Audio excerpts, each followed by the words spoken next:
पंकी की दोस्ती की कहानी। यह कहानी एक पेड़ की है। वह बिल्कुल अकेला था।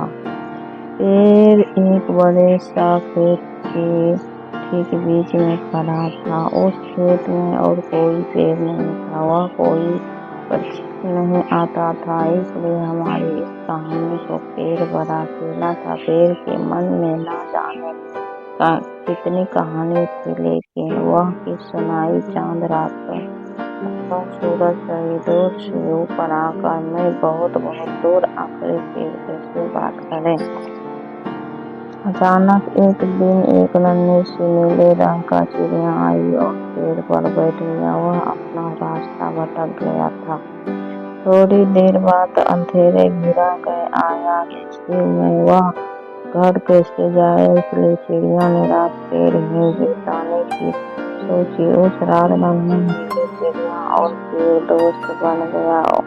वे पूरी रात एक दूसरे के साथ घर पर बिताई। भोर हो गया, अब चिड़िया को जाना था। चिड़िया ने पेड़ से कहा, चिड़िया ने इतने उदास होते हुए फिर आऊंगा। इतने कहते हुए चिड़िया उड़ गया, दूर चली गई। पेड़ चिड़िया की राह देखता रहा। कोई दिन बीते, कोई रातों बीती, मेरी चिड़िया लौट कर नहीं आई।